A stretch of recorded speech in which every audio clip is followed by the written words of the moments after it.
블레셋이 이스라엘을 침공하기 위해 아벡이라는 곳에 진을 쳤지요. 그리고 이스라엘은 에벤 에셀에 또 진을 쳤습니다. 그런데 막상 전투가 시작되었는데 이거 이스라엘이 게임이 안 됩니다. 그냥 패배의 쓰라린 경험을 하게 되죠. 거기다가 4,000명가량의 군사가 죽임을 당하고 후퇴할 수밖에 없었습니다. 물러나오는 자기의 군사들을 보면서 이스라엘 장로들이 모였습니다. 왜 우리가 이렇게 패하게 되었을까? 머리를 맞대고 의논하기 시작합니다. 항상 그렇듯이 실패하거나 일이 잘못되면 하나님을 원망하게 됩니다. 우리가 이렇게 하나님을 섬기고 있는데 왜 패했을까? 하나님은 왜 도와주지 않으시는 걸까? 하나님을 섬기니까 당연히 하나님은 내 편이 되어야 되고, 내가 진 것은 결국 하나님께서 돕지 않아서 그렇게 되었다고 원인을 하나님께 돌리는 거죠. 이스라엘 백성들처럼 우리도 살아가노라면 이렇게 우리가 잘못되고 우리가 실수해놓고 하나님 탓이라고 원망할 때가 사실은 많습니다.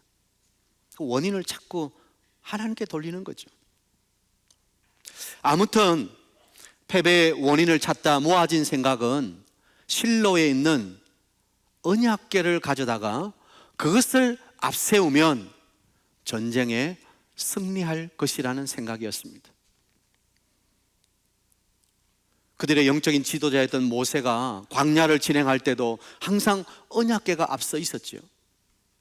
또 여호수아가 요단을 가르고 가나안을 정복할 때도 이 언약궤가 항상 앞서 있었습니다. 그러니 그들도 언약궤를 앞세우면 다시 전쟁에 승리할 수 있을 것이라고 생각했던 것입니다. 그래서 실로에 있는 언약궤를 가져옵니다. 그 옆에는 누가 있었죠? 홈니와 비느하스가 있었습니다. 하나님의 언약궤가 진영에 들어올 때 이스라엘의 군사들은 사기가 충천했습니다. 와 하면서 이제는 하나님의 언약궤가 왔으니 우리가 승리할 것이라고 확신했습니다. 그러나 그 바람은 보기 좋게 빗나가고 말았지요. 2차 전투에서는 오히려 3만 명이라고 하는, 첫 전투에는 4천 명이었는데 언약궤가 있음에도 불구하고 3만 명이라고 하는 수많은 사상자를 내고 언약궤까지 빼앗겨버리고 맙니다. 처참하게 실패한 것이죠. 하나님이 여기까지 도우셨다는 에벤 에셀이라고 하는 그 곳에서의 싸움도, 또 하나님의 그 능력이 상징이었던 언약궤를 앞세움도 모두가 물거품이 되었습니다. 궤를 지키던 홈니와 비느하스도 처참하게 죽고 말았습니다. 이것이 오늘 우리가 읽었던 본문의 내용이죠.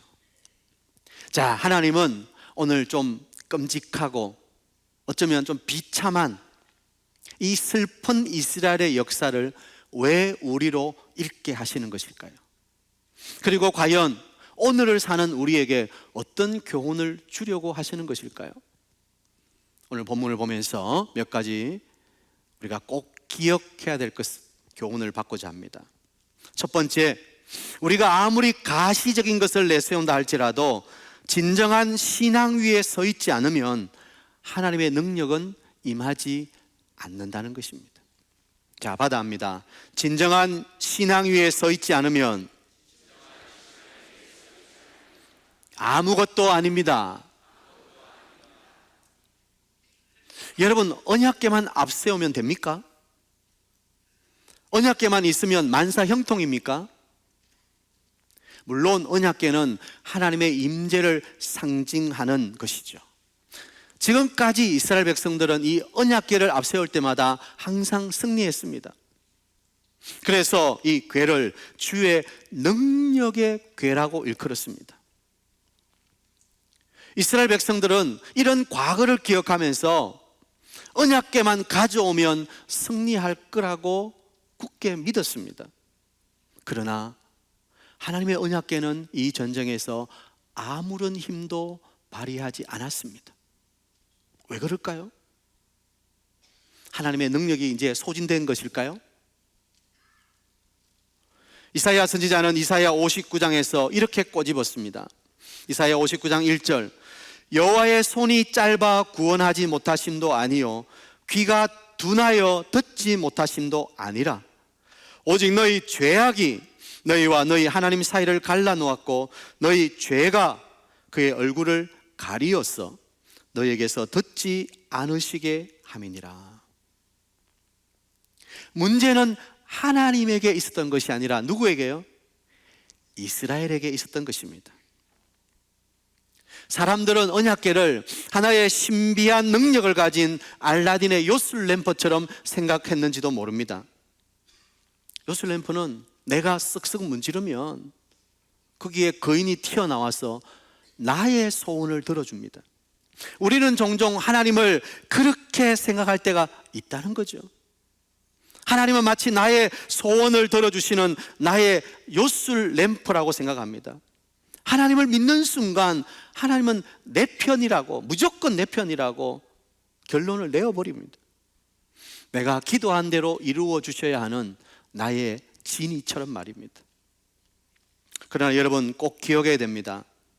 언약궤가 하나님의 영광의 상징인 것은 맞지만 궤 자체가 능력이 있는 것은 아닙니다. 언약궤는 붙들고 있지만 거기에 하나님이 빠져버린다면 그것은 빈 껍데기예요. 상자에 불과할 뿐입니다. 하나님은 외형보다는 우리의 마음을 보시는 분이시고 과거의 어떤 전통을 내세워서 거기에 하나님이 역사하실 것이라고 기대하는 종교적 방식에 하나님은 절대 동의하지 않으십니다. 다시 말씀드리면 하나님은 이용당하시는 분이 아니시라는 사실입니다. 우리가 우리의 열심이나 우리의 어떤 종교적인 의식을 통해서 하나님의 은혜를 끌어낼 수 있다고 생각하는 것은 착각이죠. 오직 하나님의 은혜와 능력을 볼 수 있는 것은 진실한 회개와 겸손한 마음이 있을 때, 믿음으로 하나님 앞에 나아갈 때 그 하나님의 은혜를 경험할 수 있는 것입니다. 하나님이 우리에게 중요하게 보시는 것은 종교적 열심이 아니라 죄를 회개하고 하나님께 복종하는 겸손이라는 사실을 우리는 기억해야 됩니다. 그러므로 이스라엘은 언약궤를 들고 전쟁에 나가는 것이 아니라 하나님 앞에 엎드려야 했습니다. 하나님, 왜 우리가 패배했습니까? 왜 우리의 귀한 믿음의 동료들이 이렇게 죽어나가야 합니까? 하나님, 우리의 잘못이 무엇입니까? 하나님 앞에 엎드려 회개하며 기도하며 나가야 했습니다. 패하고 돌아왔을 때 이스라엘의 장로들이 모여서 우리가 왜 패했을까? 실로에 있는 언약궤를 가져오자. 그들이 머리를 맞대고 그렇게 생각하고 그거는 잘못된 건 아니죠. 그러나 더 중요한 한 가지가 빠졌는데 우리가 왜 패했을까? 자신을 열어보고 자신의 죄악을 깨트리는 기도가 있어야 했다는 것입니다. 그런데 그들은 전혀 자신을 돌아보거나 하나님 앞에 엎드렸다는 게 없어요. 그저 언약궤만을 의지하는 거예요. 사랑하는 성도 여러분, 오늘날 우리에게도 이 언약궤와 같은 것들이 있습니다. 예배하는 것, 찬양하는 것, 기도하는 것, 성경을 읽는 것 다 중요하죠. 그러나 이런 신앙의 활동이 자동적으로 나를 거룩하게 만들어준다고 생각해서는 안 됩니다. 자동적으로 하나님의 은혜와 능력이 임한다고 생각해서는 안 됩니다. 거기에 우리의 마음이 빠져 있다면, 우리의 믿음이 빠져 있다면 종교 행위예요. 하나의 의식이에요. 형식이에요. 그것은 빈 껍데기인 것입니다. 여러분이 오늘 주일을 기억하고 이 예배 자리에 나오신 것은 너무나 중요합니다. 그러나 여러분이 이 자리에 나왔다는 것만으로 하나님이 우리의 예배를 받으신다고 생각하면 안 됩니다. 오늘 예배하면서 우리의 마음을 전심을 들여서 그 하나님을 바라보아야 하는 것입니다. 하나님은 우리가 하나님의 이름만 불러대고 괴를 앞세운다고 그분의 능력을 낭비하시는 분이 아니십니다. 전심으로 하나님을 믿고 따르는 자에게 하나님의 능력을 보여주시는 거예요. 믿으시기 바랍니다. 여호와의 눈은 온 땅을 두루 감찰하시며 오늘도 전심으로 하나님을 향해서 우리의 마음과 우리의 눈을 드는 자를 향해서 그분의 능력을 베풀어 주신다고 약속하지 않으셨습니까? 어디에 하나님의 시선이 머뭅니까? 하나님을 전심으로 바라보는 자에게, 그 교회에게 하나님의 은혜와 능력이 머무는 것입니다. 언약궤는 하나님이 계시다는 것을 상기시키는 물건이지 그것 자체가 하나님이 아닙니다. 그것을 앞세우기만 하면 하나님이 거기 계셔서 마치 나의 바람대로 움직일 것이라는 것은 우리의 생각이지 하나님은 그렇게 하시지 않는 거예요. 하나님은 물론 예배 자리에 함께 하시지만 공간적인 개념이나 물리적인 개념이 아니라 우리의 영적인 믿음 안에 하나님은 임재하시고, 그렇게 전심으로 하나님을 예배하는 자에게 하나님이 함께 하신다는 사실을 꼭 기억해야 됩니다. 이것이 진정한 믿음인 것입니다. 우리가 예수님의 이름으로 어떤 일을 해도 됩니까? 무엇이든지 해도 상관이 없습니까? 예수님의 이름으로 한다면 예수님의 뜻이 무엇인지를 먼저 우리가 깨달아야죠. 신앙생활을 한다고 하면서도, 예수 이름을 의지한다고 하면서도 나의 소원과 나의 성공을 바라는 분들이 많습니다. 마치 예수님의 이름을 이용하는 것입니다. 그건 바른 믿음이 아니죠. 예수님은 우리에게 이용당하시는 분이 아니십니다. 사랑하는 성도 여러분, 우리가 신앙한다고 하면서도 하나님의 역사하심을 하나의 과거의 사건이나 전통으로 취급할 때가 있습니다. 아니요, 그냥 과거의 것을 모방하는 것으로 오늘 현재 하나님이 역사하실 것이라는 막연한 기대감을 가지고 하나의 의식처럼 예배 드릴 때가 있다는 것입니다. 이것은 잘못된 믿음입니다. 이것은 역사하는 믿음이 아닙니다. 물론 하나님은 어제나 오늘이나 영원토록 동일하게 역사하시지만 전통이 아니라 바른 믿음 위에 역사하신다는 사실을 우리는 꼭 기억해야 됩니다. 그러면 우리는 과거의 믿음도 아니고 막연한 미래의 믿음도 아니고 오늘 현재적 믿음, 겉모양이 아니라 내면적 믿음을 가져야 한다는 것입니다. 사랑하는 성도 여러분, 여러분 안에 알차고 진실한 참된 믿음이 있게 되기를 축복합니다. 믿음이 허상이 아니라 그냥 눈에 보이는 가시적인 것을 쫓아가는 것이 아니라 우리 안에 진실한 믿음, 역사하실 그 주님을 바르게 믿고 의지하는 참된 믿음이 우리에게 필요하다는 것입니다. 오늘 우리는 이스라엘이 언약궤를 앞세움에도 패배한 이 블레셋과의 전투에서 하나님이 역사하시는 참된 믿음이 무엇인지를 보게 되는 것입니다. 의식이나 형식, 전통이 아닙니다. 오늘 우리 안에 내면적인 믿음이고 진실한 믿음이고 보이는 것보다 보이지 않는 내 안에 숨겨진 믿음의 비밀이라는 사실을 우리는 꼭 기억해야 되는 것입니다. 저는 우리 사이동교회 모든 성도들, 여러분 심령 속에 숨겨진 하나님과 여러분만이 아닌 믿음의 비밀이 있게 되기를 축복합니다. 보이는 것에 너무 치중하지 마세요. 두 번째, 오늘 말씀을 통해서 또 교훈하시는 것은 하나님의 말씀은 반드시 성취된다는 것입니다. 받아합시다. 하나님의 말씀은 반드시 성취됩니다. 언약궤까지 빼앗기고 제사장은 처참하게 죽고 베냐민의 지파 한 사람이 그 진영을 뛰쳐나와서는 이 사실을 알리기 위해서 실로로 달려갑니다. 엘리가 조마조마한 마음으로 소식을 기다리고 있었지요. 그런데 이 베냐민 사람이 성읍에 들어오면서 우리가 졌다고, 우리의 동지들이 죽임을 당했다고, 그리고 하나님의 언약궤를 빼앗겼다고 소리치자 온 동네가 울음바다가 되었습니다. 탄식의 소리가 그냥 울리기 시작합니다. 마침 엘리에게 와서 이 모든 사실을 고하지요. 패배하고 수많은 사상자가 나고 또 당신의 두 아들 죽고 언약궤까지 빼앗겼습니다. 이 소식을 알리자 엘리가 어떻게 돼요? 의자에 앉아있다가 뒤로 넘어져서 목이 부러져 죽습니다.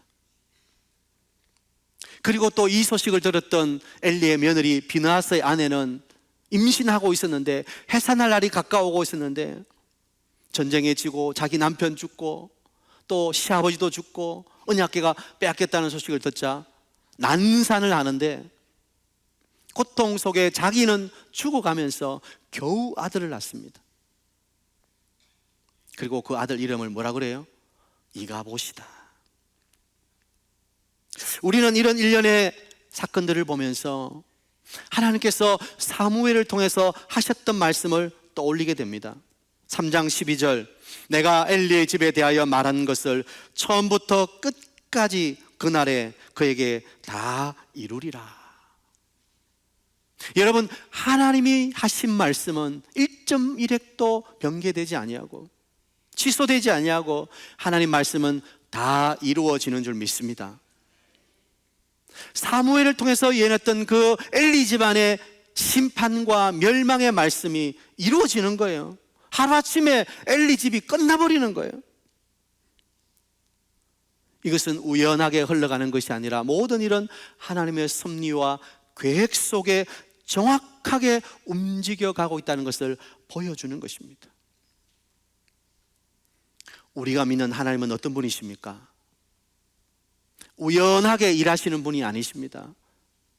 그분은 그분의 섭리와 계획대로 오늘도 일하시는 분이십니다.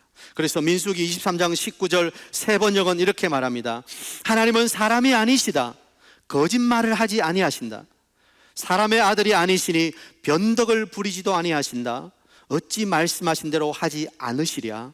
어찌 약속하신 것을 이루지 아니하시랴.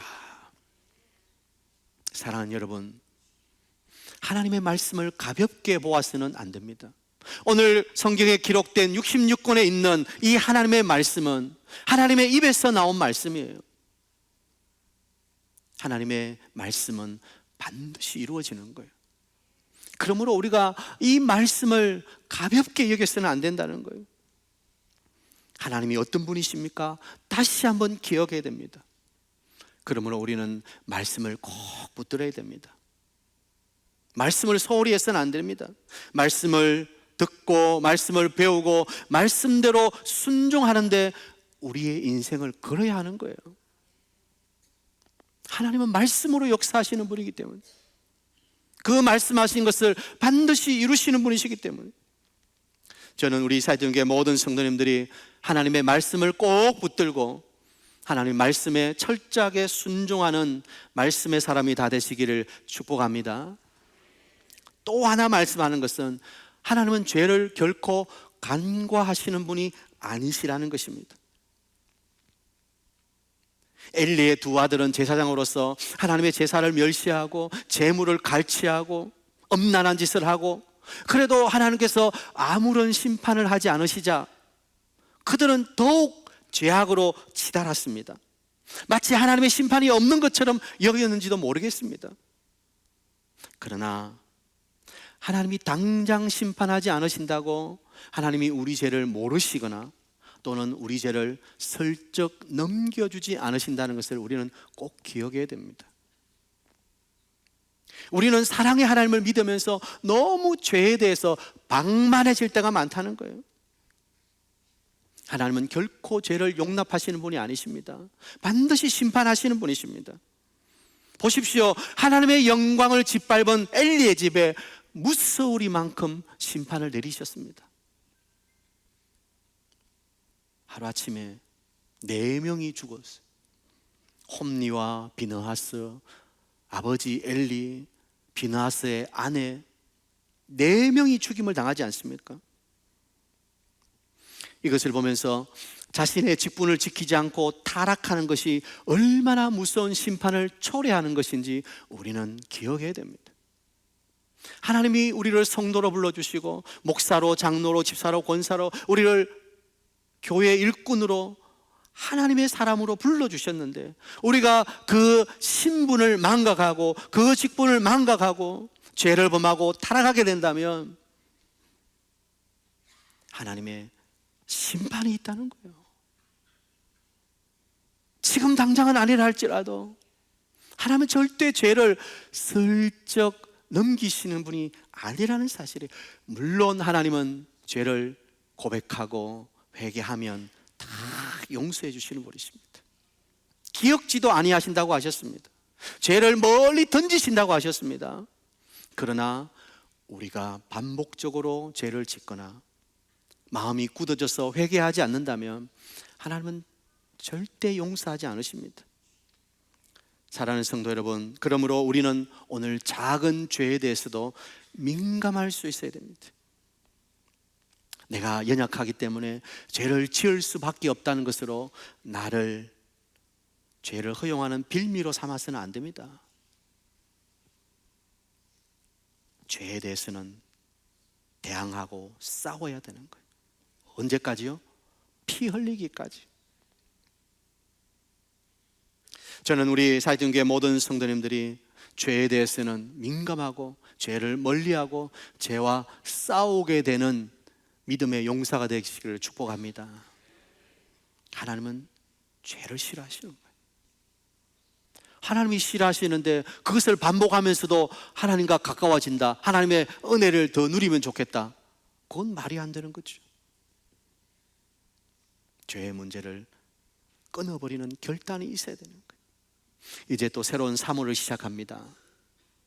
사랑하는 여러분, 우리의 삶의 자리에서 하나님이 싫어하시는 것들이 있다면 과감하게 끊어버리는 믿음의 결단이 있어야 되는 거예요. 하나님은 언제까지 두고 보실지 아무도 모르는 거예요. 그 심판이 갑자기 임할 때 우리는 감당할 수 없게 되는 거예요. 그러므로 우리 모든 사역동 성도님들은 죄에 대해서 민감하고 하나님께는 더 가까이 나아가는 새로운 한 달을 살게 되시기를 축복합니다. 말씀을 마무리하겠습니다. 이스라엘은 블레셋과의 전투에서 쓰라린 패배를 경험합니다. 홈리와 비느하스는 죽임을 당하고 엘리도 뒤로 넘어져 목이 부러져 죽고, 며느리는 죽어가면서 이렇게 외칩니다. 4장 21절, 이러기를 영광이 이스라엘에게서 떠났다 하고 아이 이름을 이가봇이라 하였으니 하나님의 괴가 빼앗겼고 그의 시아버지와 남편이 죽었기 때문이며, 또 이러기를 하나님의 괴를 빼앗겼으므로 영광이 이스라엘에게서 떠났다 하였더라. 하나님의 영광이 떠나가는 이가봇을 경험하는 것은 너무나도 비참한 일입니다. 믿음의 사람이 하나님의 영광이 떠나가면 아무것도 아닌 거예요.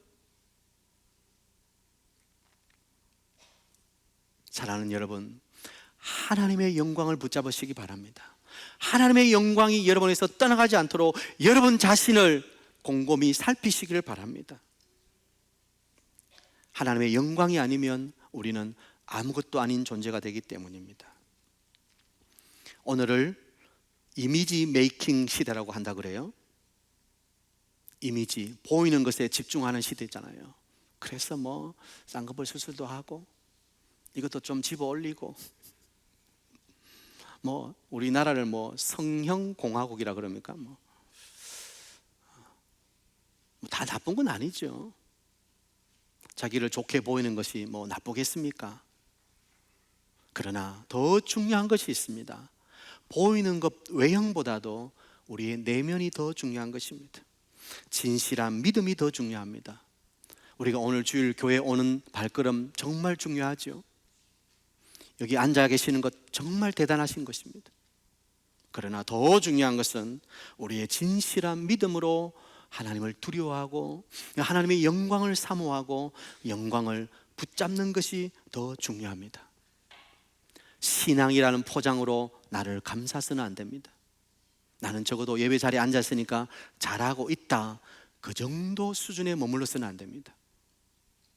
진실한 믿음으로 하나님의 영광이 내 안에 충만히 임하도록 나는 가시적으로 보이는 것이 아니라 보이지 않는 진실한 믿음의 사람으로 하나님의 말씀을 꼭 붙들고 하나님의 약속이 성취되는 그 은혜의 자리에 주인공으로 있어야 된다는 믿음의 결단이 우리에게 필요한 것입니다. 오늘 2부 예배 나오셔서 예배하는 우리 모든 사역동교회 영가족 여러분에게 신앙생활에 하나님 보시기에 바른 믿음의 내용을 채우시고 하나님의 영광을 붙들고 능력 있는 믿음의 삶을 살아가는 여러분 다 되시기를 주의 이름으로 축복합니다.